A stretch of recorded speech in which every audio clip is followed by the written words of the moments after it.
Innovation, craftsmanship, tradition, confidence in a job well done. These are the ideals on which Mad River Canoe was built 40 years ago, and they are the ideals that have allowed us to design and produce some of the most superior canoes on the market today. In honor of our founder's vision and out of commitment to our original purpose, we're bringing in the next 40 with a throwback to our roots.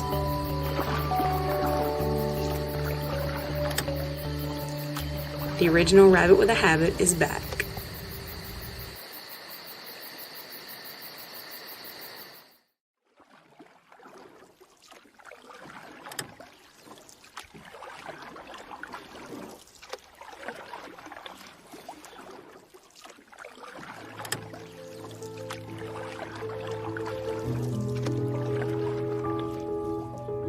It's fair to say Ted is one of the most famous canoe builders of all time.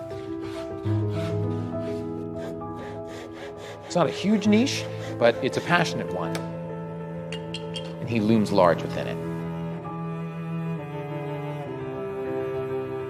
My name's Matt Snell, and I worked for Joan Barrett and Ted Moores at Bear Mountain Boats for several years, dealing with the online side of their business. I was just the computer guy, but very quickly I realized I'd stumbled into something exceptional. It wasn't just that Ted and Joan were inspiring, kind people, although they are. It was the deep respect from a community they'd helped build over the course of decades. And I always loved looking back at their archival photos and seeing how it all got started.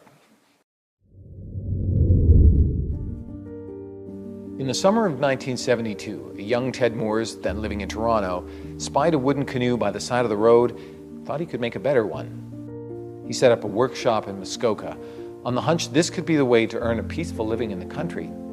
He called his fledgling company Sundance Canoes. Ted had no woodworking skills or money, so the building method he developed at Sundance had to be simple and easy to accomplish with basic tools. The Sundance canoes were light, strong, and easy to maintain, but the resin system available at the time was not compatible with wood. Ted eventually sold the company and moved further north to a hilltop property in the northwest corner of Algonquin Park. Sundance was his first encounter with the realities of the canoe building trade and the beginning of an education in the history of the craft. Prior to 1860, canoes in North America were crafted using materials at hand, like wood, bark, or skin. Then for a period of about 100 years, canoes were built in factories. What we did was develop and teach a simple system that anyone could use to build a canoe, putting canoe building back into the hands of the maker. This technique has contributed to the survival of the wooden canoe, and it's the reason for the survival of Bear Mountain Canoe. The earliest canoes were made by indigenous peoples, primarily to get around, move a village, cross a lake, bring home a moose, transport furs. In the early 1800s, European settlers arrived in Canada, bringing their wooden boat building skills and tools. With the population of Canada booming, there became a greater need for transportation and recreation, and as a result, canoe manufacturing factories came into being in the 1860s. Many creative attempts were made to keep the water out of wooden hulls. Wide-board canoes with planks sealed using several types of battens, cedar strip, even a very successful attempt to use canvas between two layers of wood. The key to manufacturing was to make the process repeatable by adapting the indigenous dugout as a solid building mold. Revered companies like Brown, Strickland, Peterborough, English, Dean, and Chestnut became famous throughout the world. When we met Kirk Whipper in the early 1970s, he kindly shared his entire collection of canoe-related research with us. Kirk had assembled the largest collection of canoes in the world, which eventually became the Canadian Canoe Museum.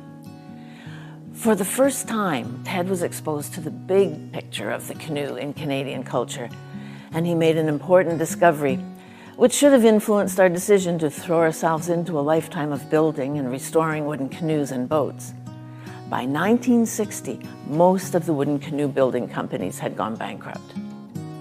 The cedar canvas technique, however, survived the longest because they were quick to build. The materials were inexpensive and easy to source. With the introduction of cheaper materials like aluminum after the Second World War, the early builders couldn't compete. To revive the craft, a new approach would be necessary. And in the late 70s, a creative partnership found just the right method.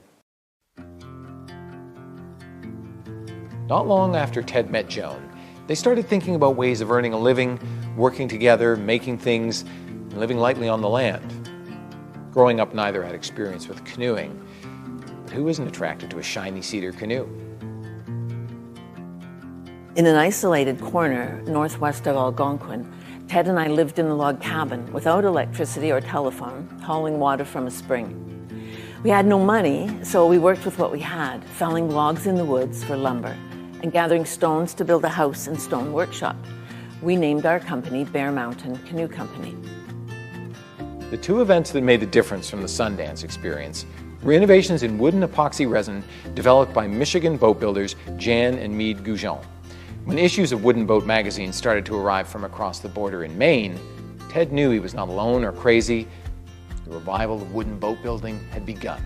We developed a new and simple wooden boat building method, but also had the determination to keep trying despite setbacks and to believe in the value of preserving and advancing the craft. When you picture a wooden canoe, you might be picturing a cedar strip canoe.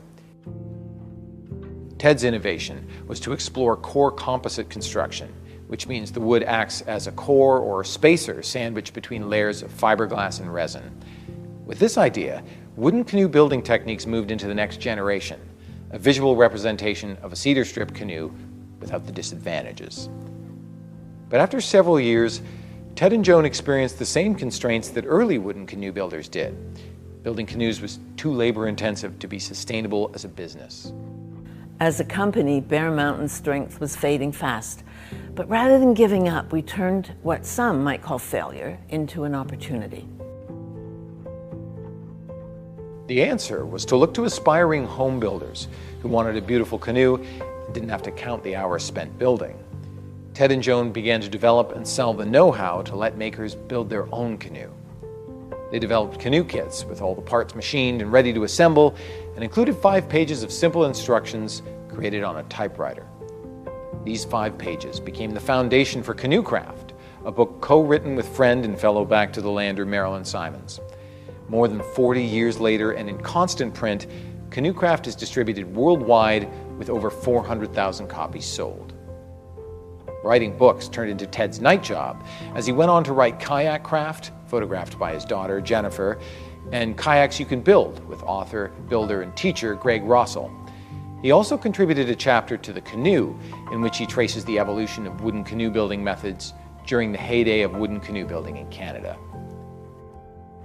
You know, we threw it out there and people were astonished that we did, and they thought, well, you're killing your business now because you're sharing your secrets. But in fact, sharing that information has been the best thing that we ever did. It's been what has sustained us, and we've managed to eke out an existence by providing parts to people who want to build their own, by providing some knowledge, selling them a DVD, having them come to one of our classes. But it's been such an amazing legacy. The new products and educational materials stabilized the business, a collaboration with designer Steve Killing, who developed a formula that would accurately express stability, made it possible to develop professional building plans. Steve has been involved in all the Bear Mountain building projects. Joan took over marketing and sales and continued to look for ways to promote the building method. Bear Mountain was a hit with woodworkers and canoeists, but a little help from some high-profile makers eventually brought them to a wider audience. Jimmy DiResta and actor/woodworker Nick Offerman agreed to record the Canoe Craft companion video after a chance phone call, and it's introduced Ted's method to an audience that might never have even considered boat building. When Ted and his partner Joan asked me if I'd be interested in shooting this project, I said, yes, I'd be very interested, but isn't this type of thing usually done by some sort of expert?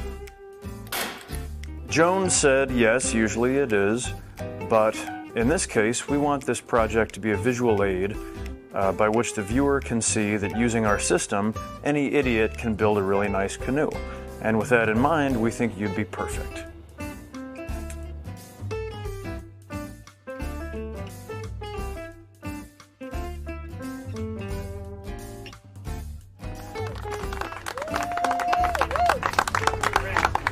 About 8 months ago, I got the idea to build a canoe because I had some time to kill in New York City.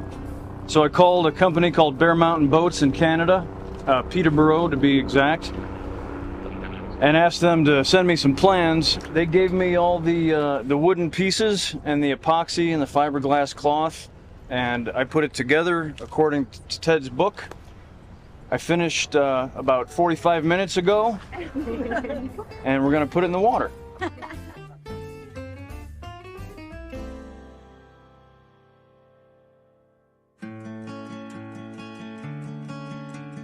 To keep cash flowing and support his family, Ted pursued his education, learning more about wooden boat construction while he restored and repaired the vintage runabouts that found their way into the workshop.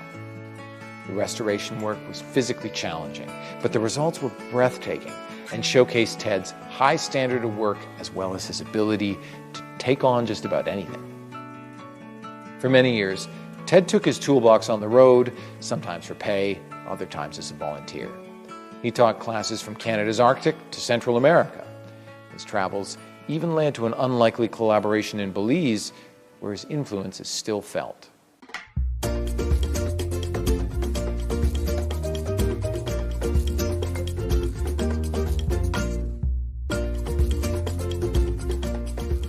Yeah, I'm Chris Gaidis, live in Belize, Barrel Boom. Yeah, I do a little bit of trucking, and I do canoe building on the side, so that's what I do. Me and Ted become good friend. Ted here that I start building cedar strip boat, so he come over and find me. And he saw me building a cedar strip boat right here.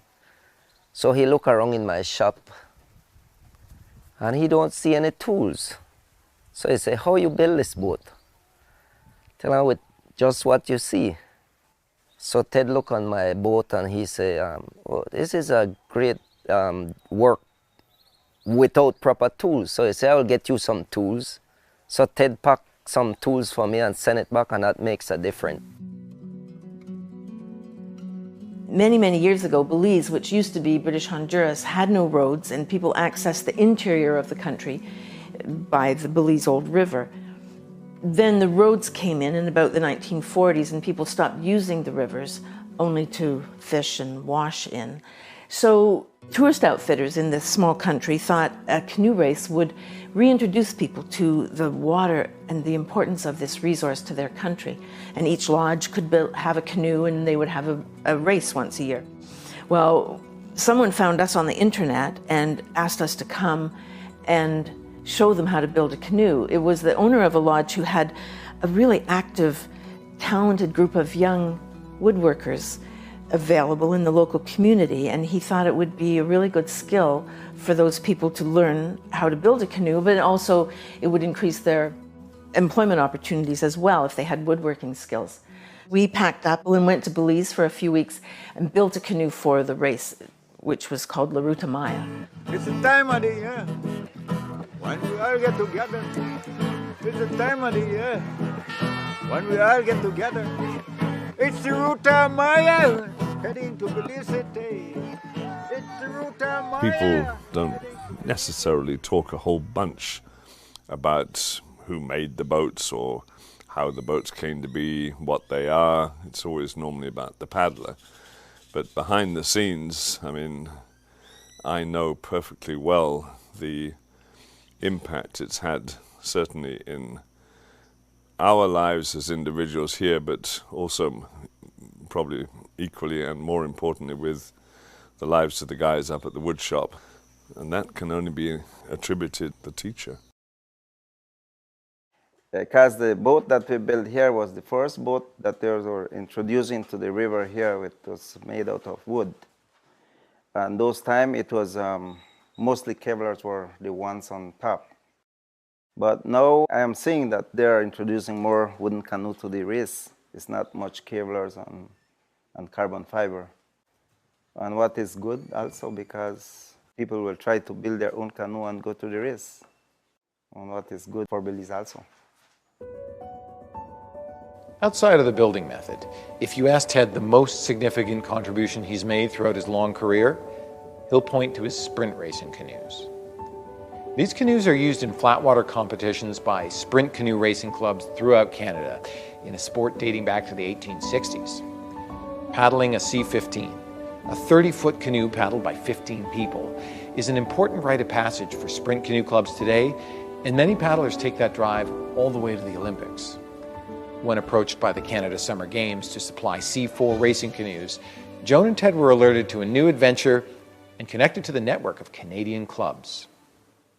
Hi, I'm Mark Oldershaw, a sprint canoeist, 3-time Olympian and Olympic medalist in the sport. I've been around the sport my whole life. Grew up paddling at the canoe club. I've 85 national championship gold medals now, and a whole bunch of them are in Bearman C4s and war canoes. And it's just a boat that we love to paddle in. War canoe races are 500 meters or 1,000 meters. They're the most exciting races at nationals. We have a lot of races there. It's 5 days long, but whenever there's a war canoe race, everyone comes down to the shore and is cheering, and it gets everyone excited. And the cool thing is too that you look across the line and every boat is exactly the same. And Ted has made all of them, and it's pretty an incredible thing to just think that one person has made pretty much every C-15 in Canada.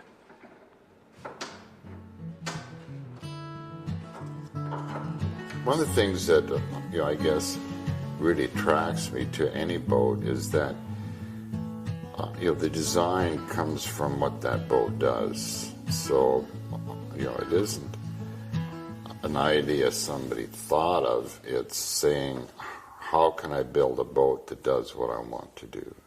And a canoe is unique in that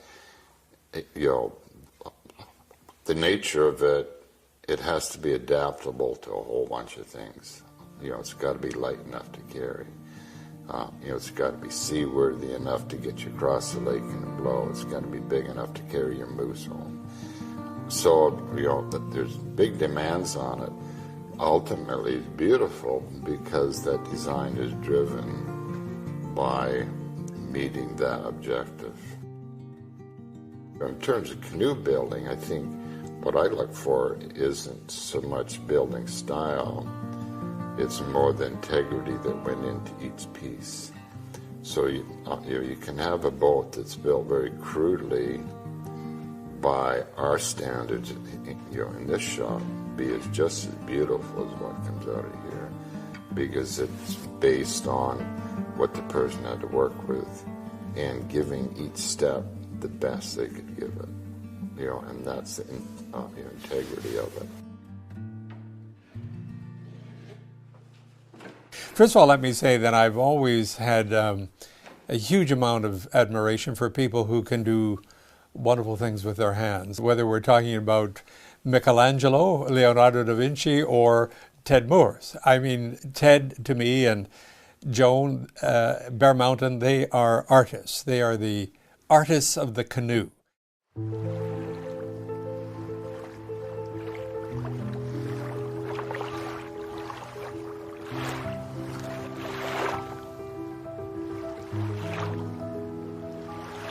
After years of working on other people's boats, in 2007, Ted decided to build a family boat he called Sparks, an electric hybrid fantail launch. It's reminiscent of the 1880s steam yachts and built as a demonstration that the simple building method could be scaled up for larger hulls while minimizing the impact on the environment. Or as Ted puts it, a test to see if he learned anything during a lifetime spent building and restoring boats.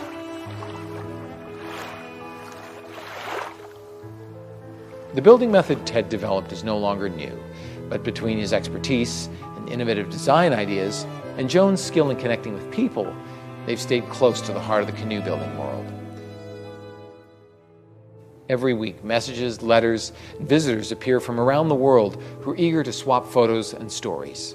A high school in Lindsay, Ontario, has built over 100 boats, introducing the craft to a new generation. An engineer in South Korea has introduced canoe building and Canadian-style racing and paddling to countless novices in his country.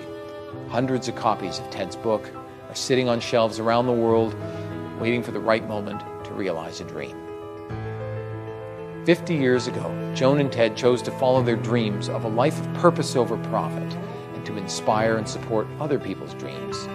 Dedicated, stubborn, generous, driven by imagination and skill, a love of the past, and a faith in the future, they've made the world a brighter place for lovers of one of the world's most iconic watercraft.